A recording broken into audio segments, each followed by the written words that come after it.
বিদেশে জামাই যদি চিট করে, পরকীয়া করে বা বউকে যদি ঠকায়, সেক্ষেত্রে কি হয়? যে তার সে বিষয় নিয়ে আর কোনো বেশি কথা বাড়ায় না। বেইমানকে তার লাইফ থেকে শেষ করে ফেলে, ডিভোর্স দিয়ে ফেলে, নতুন করে মুভ অন করে, নতুন করে জীবনটাকে শুরু করে। সেটা নিয়ে আর কোনো কথাই হয় না।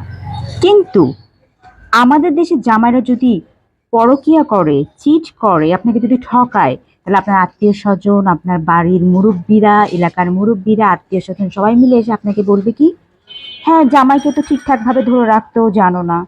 জামাইকে নিশ্চয় বাড়িতে সুখ শান্তিতে রাখো না। তা না হলে জামাই কেন অন্যদিকে যাবে, অন্যদিকে মন দিবে? আর কি এমন হয়েছে? ছেলে মানুষ তো এরকম একটু একটু করেই থাকে। তাই বলে ডিভোর্স দিতে হবে, ছেড়ে যেতে হবে? মানিয়ে নিয়ে চলার চেষ্টা করো। জামাইকে বোঝার চেষ্টা করো। অথবা বলবে দেখবেন যে জামাইকে তুমি ঠিকঠাকভাবে বোঝো না। মেয়ে মানুষের কেন এত চাহিদা থাকতে হবে? মেয়ে মানুষকে এত কেন ঘুরতে হবে? মেয়ে মানুষকে এত কেন খেতে হবে? মেয়ে মানুষকে এত কিছু কেন কিছু করতে হবে? যার কারণে তো জামাইটা থাকেনি। যার কারণে জামাইটা অন্য জায়গায় সুখ খুঁজে পেয়েছে। মানে জামাই যদি পরকীয়া করে, জামাই যদি চিট করে, জামাই যদি প্রতারণা করে, সেটা দোষ আপনার, মানে বউয়ের। ঠিক আছে? সব দোষ বউয়ের।